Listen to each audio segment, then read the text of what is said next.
सुनवाई है वो की गई है। ऐसे कुल मिलाकर 300 में से और 227 लोगों की आज जो है सुनवाई हुई और उन सब का जो विभाग के अनुसार जानकारियां थी सबको दे दी गई। पुलिस विभाग की थी वो एसपी महोदय को दी गई हैं, सोशल जस्टिस की है, कुछ पेंशन्स की और परिवार पहचान पत्र की, राशन कार्ड की, ये सब संयोग से हमारे प्रिंसिपल सेक्रेटरी उमा शंकर जी यहाँ साथी आए हुए हैं और इनका सिरसा के लोगों से वैसे भी बहुत घनिष्ठ परिचय संबंध भी है क्योंकि पहले यहाँ डिप्टी कमिश्नर इस नाते से रहे हैं और अभी जो क्रिड का जो डिपार्टमेंट है खास करके परिवार पहचान पत्र जिसके आधार पर ये सब सेवाएं दी जा रही हैं, सब योजनाएं बनाई गई हैं, वो सब भी आप देख रहे हैं।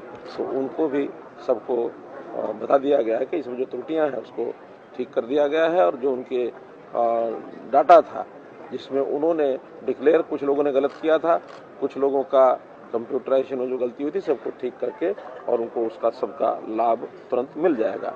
कुछ ग्रुप्स भी आए थे, किसानों के ग्रुप थे, कुछ और गांव के ग्रुप आए थे, तो उसमें भी 10-11 के आसपास ग्रुप थे, उनकी भी सबकी बात सुनी गई है और जो काम है उनकी डिमांड्स हैं उन डिमांड्स को सहानुभूति पर विचार करके और उसका सबका हल निकाला जाएगा। एक पटवारी की शिकायत मिली थी, महेंद्र पटवारी, उस महेंद्र पटवारी को सस्पेंड कर दिया गया है क्योंकि उस प्रकार का जैसा व्यवहार उस पटवारी का ध्यान में आया है वो कोई उचित नहीं था, इसलिए उसको सस्पेंड किया है। एक डीएफओ है रघुवीर सिंह, कटाई के फॉरेस्ट की कटाई के पेड़, उन्होंने भी जिस लापरवाही से यहाँ विषय को गंभीरता से न लेते हुए लापरवाही दिखाई, उनको भी 1 महीने की कंपलसरी लीव इसके ऊपर भेज दिया गया ताकि ये भी एक सबक ऐसे व्यक्ति को मिलना चाहिए। और जहाँ तक नशे को लेकर के यहाँ एक बड़ी शिकायतें लोगों ने की हैं, जानकारी इसकी मुझे पहले भी है, उसमें हमने कई प्रकार के जो प्रयोजन हैं उनको किया है। लड़कों को, नौजवानों को स्पोर्ट्स में और एक्सरसाइज में कैसे उनको आगे प्रेरित किया जाए, बढ़ाया जाए, इसके लिए जो हमारे ग्राम व्यायामशालाएं हैं, इस समय 81 ग्रामशालाएं, इसकी योजना जो बनी है काफ़ी उसमें तैयार हो गई हैं, कुछ उसमें इन प्रोसेस हैं, कुछ का एस्टिमेट बन रहा है, तो 81 पहले से हैं। फिर भी मैंने आह्वान किया कि और भी किसी गांव में इस प्रकार की आवश्यकता 2 एकड़ अथवा 4 एकड़ में जो पंचायत की भूमि पर अगर आवश्यकता पड़ेगी तो इस संख्या को बढ़ाया जा सकता है। जहाँ तक रिहेबिलिटेशन सेंटर का विषय है, अभी सिरसा में एक रिहेबिलिटेशन सेंटर 50 बेड का बड़ा एक सेंटर और उसको मंजूरी मिल गई है, वो बहुत जल्दी बनकर के तैयार हो जाएगा। और भी जहाँ कहीं आवश्यकता होगी सरकारी भी हम खोलेंगे, प्राइवेट संस्थाओं ने भी रिहेब सेंटर ऐसे बनाए हैं, डी एडिक्शन सेंटर्स, और उसका भी एक उपयोग हमें इस नशे की ओर युवक हमारा न बढ़े इस नाते से उसका उपयोग हम करेंगे। और हमारे जो नारकोटिक्स, एंटी नारकोटिक्स जो डिपार्टमेंट है वो भी इसके ऊपर नज़र रखे हुए है ताकि जो सप्लाई साइड है उसको भी कैसे रोक सकें। डिमांड को तो लोगों को प्रेरित करना पड़ता है, उनको समझाना पड़ता है, समाज में एक जागृति पैदा करनी पड़ती है तो डिमांड साइड कम हो, लेकिन सप्लाई साइड में उनको दंडित भी करना पड़ता है कि वो इस प्रकार के नशीले पदार्थों की सप्लाई इसको बंद करें, इसकी बिक्री बंद करें। एक महिला उपस्थित हुई थी जिन्होंने कहा कि मेरे पास ज़मीन 9 एकड़ है, मेरी ओल्ड एज पेंशन बना दी जाए। तो हमने उनको समझाया है कि हमारे यहाँ 5 एकड़ का एक नियम है कि 5 एकड़ से ज़्यादा अगर किसी की ज़मीन होती है तो उसको ओल्ड एज पेंशन नहीं मिलती है। और उन्होंने बताया कि मेरी 3 बेटियां हैं, लड़कियां, मेरी आवश्यकता ज़्यादा है, तो हमने तुरंत 1 लाख रुपया डीक्यू में से जो डिस्क्रिशनरी कोटा है मेरे पास उसमें से उनको तुरंत दिया है। लेकिन नियम जो हैं ओल्ड एज पेंशन के उनको ज़रूर ध्यान रखना होता है, ध्यान रखना पड़ेगा। इसी प्रकार का एक केस और आया है कि पति की 27 एकड़ ज़मीन थी और 27 एकड़ ज़मीन थी और उन्होंने मरने से पहले अपने बेटों को वसीयत कर दी, पत्नी के नाम कुछ नहीं दिया, जो कि नियम अनुसार उचित भी नहीं है क्योंकि पत्नी का जो उसका जो भत्ता है, गुजारा भत्ता, वो भी परिवार को अति जब तक है ठीक है, नहीं तो बेटों को भी देखना होता है और उसका तो ज़मीन में हक भी बनता है।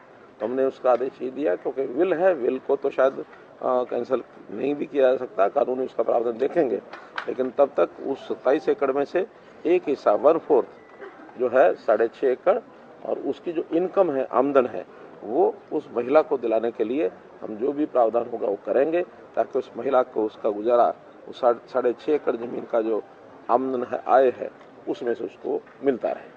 सर, आज से आपने जन संवाद अभियान की शुरुआत की, सिरसा से शुरुआत की, क्या ये अभियान पूरे हरियाणा भर में चलेगा?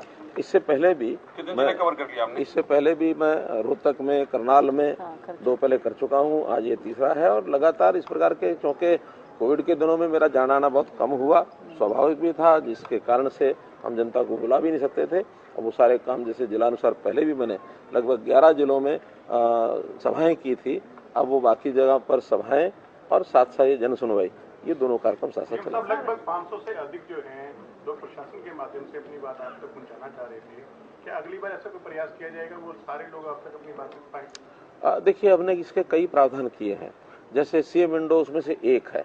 बहुत लोग अपनी समस्याओं को सीएम विंडो में डालते हैं।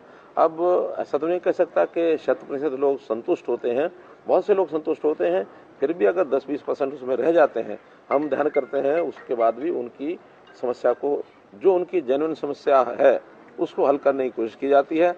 कई बार कोई शिकायत करने वाला, उसकी शिकायत ऐसी होती है कि जो शायद उसके हक में नहीं जाती है और उसके दूसरे किसी व्यक्ति के हक में जाती है, उसका संभव ही नहीं होता है। दूसरा, हमने जगह जगह अपने डिप्टी कमिश्नर को, अपने स्टाफ को, सबको कहा हुआ है कि वो भी जन सुनवाई सप्ताह में 1 दिन करें। हमारे डीसी, हमारे एसपी, वो भी अपने अपने ऑफिस में सुबह कितने 11 बजे 11 से 1 2 घंटे प्रतिदिन वो बैठते हैं, ताकि उनको भी ये चीज़ें पहुंचाई जा सकें। और जहां कहीं डिपार्टमेंट्स को ऑनलाइन ग्रीवेंसेस रिडक्शन का सिस्टम बनाया हुआ, प्राय सब डिपार्टमेंट्स ने बना लिया है कि उनकी ग्रीवेंसेस को उसमें डालना चाहिए। जहां तक डिमांड्स की बात है, आज भी लगभग 40-45 एप्लीकेशन का डिमांड के उनके मांग पत्र थे, वो भी हमने लिए हैं। हमने उनको बताया कि अब उसमें भी शहरी क्षेत्र में और ग्रामीण क्षेत्र में नागरिक अपनी डिमांड सीधी पोर्टल पर डाल सकता है। जहाँ तक गांव का प्रश्न है, उसमें ग्राम दर्शन, और जो शहरी है उसमें नगर दर्शन। ये पोर्टल ऐसे हैं, अपने गांव का, उसी गांव का जो निवासी है केवल वही डाल सकता है, कोई भी नहीं डालेगा। उस गांव का निवासी है, उसमें अपने गांव की सड़क है, गली है, नाली है, पानी है, विद्यालय है, कोई अस्पताल है, कुछ और जो भी उनकी आवश्यकता है उसमें डालेंगे। डिपार्टमेंट को बताया गया कि ये सब प्रायोरिटी के अनुसार, हमारी कोई प्रायोरिटी जैसे बनती हैं, जहाँ कहीं बहुत आवश्यकता है उनको सबसे पहले करें, और बाद में बजट के अनुसार बाकी चीज़ों को भी साथ साथ करें। इसलिए बहुत विषय ऑनलाइन हो गए हैं। मुझे नहीं लगता कि इसके कारण से किसी की बात ना सुनी जाती हो। फिर भी हमारे बाकी मंत्री भी आते हैं, यहाँ मासिक ग्रीवेंसेस कमेटी की मीटिंग भी होती है, हमारे दिशा की मीटिंग भी होती है, मेंबर पार्लियामेंट हमारी स्वयं जाकर के अध्यक्षता करते हैं उसकी। तो ऐसे बहुत से प्लेटफॉर्म हैं जिसमें व्यक्ति को अपनी ग्रीवेंस सुनाने के लिए। सर, आप पूरा विकास करवा रहे हैं पूरे हरियाणा भर में, लेकिन सिरसा की सड़कों के हालात देखें तो काफी हैरानी होती है। वजह ये है कि एक नौजवान डॉक्टर जो अपने परिवार का लालन पालन करती थी, उसकी सड़क हादसे में मौत हो गई, और सड़कों का जो जंजाल होना चाहिए वो सिरसा में क्यों नहीं सर? सड़कों का जाल नहीं। सड़कों के बारे में मैंने पहले भी कहा है कि वर्षा के समय तो तुरंत ठीक नहीं हो सकती है, तो इस वर्षा काल के बाद हमने सभी विभागों की योजना बना दी है, चाहे वो पीडब्ल्यूडी है, अर्बन लोकल बॉडीज है, मार्केटिंग बोर्ड है, एचएसवीपी है, एचआईडीसी है। ऐसे 6 डिपार्टमेंट हैं जो कहीं ना कहीं अलग अलग प्रकार की सड़कों की, और वो बनाते भी हैं, उसकी देखभाल भी करते हैं। ऐसे सभी विभागों की योजना बना करके हमने उसको आगे बढ़ा दिया है। बहुत से विभागों ने अपना काम शुरू भी कर दिया है। 650 किलोमीटर सड़कें मार्केटिंग बोर्ड, और उसमें भी क्वालिटी बदल दी है। पहले क्वालिटी थोड़ा पीडब्ल्यूडी और मार्केटिंग बोर्ड के अलग अलग रहती थी, अब मार्केटिंग बोर्ड की जो सड़कें हैं वो भी पीडब्ल्यूडी के लेवल पर ही बनेंगी। उसमें थोड़ा खर्चा ज्यादा आता है, लेकिन वो पैरामीटर उसके वही बनेंगे। यूएलबीज की भी जितनी सड़कें हैं उनको, उनका बजट जो उनके पास है उसमें से प्रायोरिटी पर वो सब करेंगे। पीडब्ल्यूडी उन्होंने अपना काम शुरू कर दिया है। हर एक विधानसभा में 25-25 करोड़ रुपए का अप टू 25 करोड़ जितने काम वहाँ आवश्यक हैं वो सब हमने पूछ लिए हैं और सब पर काम चालू हो गया। एक गंभीर मुद्दा सर एसवाईएल का जो है अभी भी सर एक सिरसा में मेडिकल के बार आप घोषणा कर अभी तक एक ईंट नहीं लगी वहाँ पे, इस पे आप क्या? अभी तो उसका शिलान्यास भी नहीं हुआ है, शिलान्यास होगा तो ईंट लगेगी। केंद्र सरकार ने एक डिमांड बात कही थी कि राज्य सरकारें महंगाई को कम लाने के लिए वेट पेट्रोल पदार्थों पे कम करेंगे, तो हरियाणा पेट्रोल पदार्थों पे वेट कम करने जा रहा है। हमने पिछले साल में 2 बार ये किया है। अब हमारी जो आवश्यकताएं हैं जनता के लिए ही होती हैं, वो आखिर जो रेवेन्यू आता है, रेवेन्यू के साधन स्टेट के अपने बहुत कम हो गए हैं। जीएसटी, वो भी अब जीएसटी काउंसिल पूरे देश भर की वो तय करती है कि किसका जीएसटी क्या होगा। इसलिए वैट जैसी ही चीज एक आध है जिस पर हम अपने रेवेन्यू को अपने हिसाब से इकट्ठा कर सकते हैं। इसलिए बाकी सब प्रदेशों से हमारा रेवेन्यू, आसपास की जो स्टेट्स हैं, यानी हमारा वैट उनसे कम है, उनसे ज्यादा नहीं है। बहुत सी तो ऐसी स्टेट्स हैं जहाँ 25%, 28%, 40% वैट भी है। हमारा तो कितना 12-17%, 17-16, हाँ 10-20 से नीचे है। सीएम साहब, आड़तियों ने कल से हड़ताल पे हरियाणा में हड़ताल पे जा रही हैं आड़ती, मंडियां बंद रहेंगी ई प्रणाली पे। देखिए युग परिवर्तन हो रहा है, युग परिवर्तन में सबको उसके अनुसार चलना बहुत, मुझे लगता है कि चलना ही चाहिए। ऑनलाइन सिस्टम कहाँ पहले होते थे? पहले तो सब प्रकार के सिस्टम अलग होते थे। एक कपड़ा ऊपर रख के नीचे हाथों से बोलियां आ जाती थी, मुंह से भी नहीं बोलना पड़ता था। हाँ, इसलिए आज ये मार्केट इतनी ओपन हो गई है कि इसमें ऑनलाइन, हम तो हर चीज का देखते हैं, ऑनलाइन बाजार चलते हैं, तो ऑनलाइन सिस्टम देश भर में अनाज में भी चले, मंडी में भी चले। ई नाम का मतलब वही है, इलेक्ट्रॉनिक नेशनल एग्रीकल्चर मंडी। तो अगर कोई व्यक्ति यहाँ का अगर फसल उसकी मान लो केरला में है, वहां से भी वो खरीद सके, कोई असम का व्यक्ति हरियाणा की मंडी से खरीद सके, उस ओर हम आगे बढ़ रहे हैं। और जब उस ओर आगे बढ़ रहे हैं तो ये विरोध का कोई कारण होना नहीं चाहिए। जिसको जहाँ से चीज उपलब्ध होती है, किसान भी चाहता ही है कि ओपन मंडी होनी चाहिए। आखिर एक तरफ किसान की प्रोड्यूस, उसका भाव उसको ज्यादा मिले, तो ये शोर आगे बढ़ रहे हैं। हमने डबल इनकम अगर किसान की करनी है तो एक ओपन मंडी ये करनी पड़ेगी। सर एक एसवाईएल की बात, पंचायत चुनाव कब तक हो जाएगा? डिफरेंट डिपार्टमेंट में आपस में तालमेल की बहुत कमी है, जैसे खास करके म्यूनसिपल होती है, वो कहता है सड़क उसकी वो 50 है। व्यवस्थाएं सब बनी हुई है। हमारे डिप्टी कमिश्नर मोटे रूप से इसी काम के लिए होते हैं कि जिले के अंदर सबका तालमेल आपस में बैठा है। और पर 50% अंकुश लग सकता है अगर आप ग्रेजुएशन कमेटी के चेयरमैन अली विज को हमें दे दे तो आपका धन्यवाद होगा। यहाँ हर रोज मृत्यु होती है और लोग घर खर्च में जा रहे हैं। आप अम्बाड़ा चले जाओ। ये रिक्वेस्ट है आपसे। एक करके एसवाईएल का मुद्दा फिर अरविंद केजरीवाल ने हरियाणा में उठाया। उन्होंने कहा कि केंद्र सरकार तय करे। क्या लग रहा है सर, अरविंद केजरीवाल यहाँ पर हरियाणा में आ रहे हैं, हरियाणा की सियासत कर रहे हैं? अरविंद केजरीवाल तो फंस गए हैं। उनके गले में एक एसिडी फंसी है, ना निगल सकते ना वो उगल सकते हैं, ठीक है ना। अब वो पंजाब के भाषा बोले या दिल्ली की भाषा बोले, उनको यही समझ नहीं आता। हम कहते हैं न्यायपूर्वक अगर बात करेंगे तो हरियाणा को सुप्रीम कोर्ट ने एसवाईएल से पानी जो मिलना है उसका फैसला दिया जा चुका है। केवल अब एक एग्जीक्यूशन का ऑर्डर है, वो कभी भी सुप्रीम कोर्ट दे सकता है। पानी जो उनको आता है अगर वो हिस्से से सारा मिल जाएगा और वो उसका लाभ दिल्ली को भी होगा।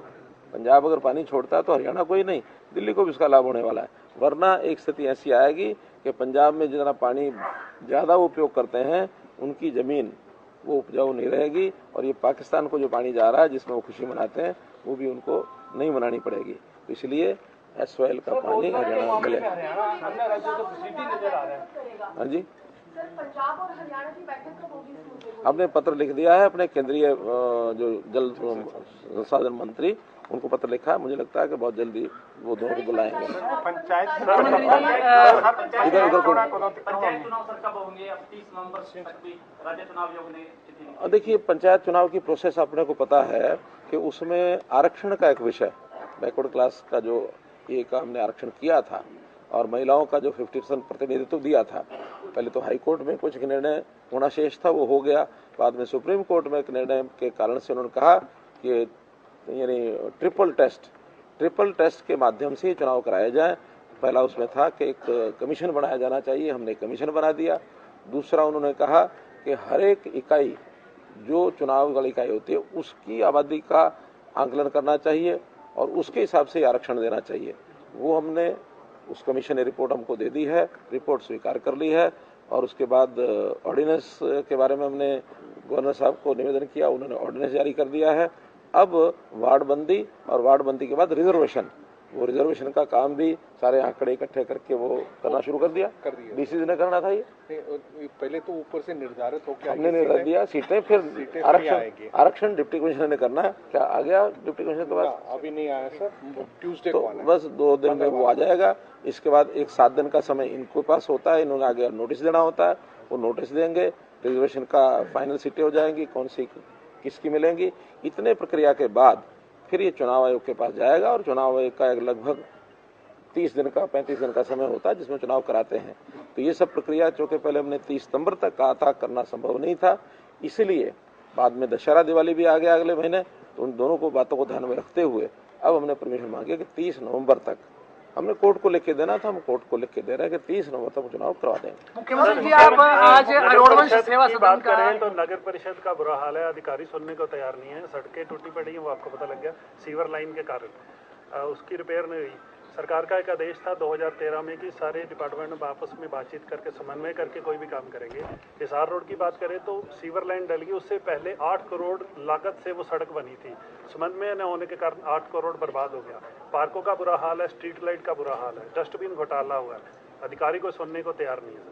मैंने बता दिया पहले, इनका सबका कोऑर्डिनेशन करेंगे। इलाहाबाद को लेकर सवाल है, इलाहाबाद को लेकर सवाल है सीएम साहब। इलाहाबाद के जो सिविल हॉस्पिटल है उसके अंदर जो डॉक्टर है, उनके जो ड्राइवर है, सरेआम है, जो ऑपरेशन के नाम से 6 से 7 हजार रुपए ले रहे हैं। काफी वीडियो भी वायरल हो रही है। ऐसी शिकायत मेरे पास अभी आई नहीं है, जैसे कुछ शिकायत आएगी उसके खिलाफ इंक्वायरी मुख्यमंत्री मुख्यमंत्री जी, आज अरोड़वंश सेवा सदन का आप शिलान्यास कर रहे हैं। मेडिकल कॉलेज का लगातार हर स्पीच में बात आई है, लेकिन उसका शिलान्यास कब होने जा रहा है? देखिए, मेडिकल कॉलेज का एडमिनिस्ट्रेटिव एक विषय होता है, बजट का विषय होता है, वो सरकार का काम है। ये ऑर्डिनेंस धर्मशाला का सरकार का नहीं है, एक संस्था का काम है। तो संस्था अपना काम कर रही है, तो संस्था के नाम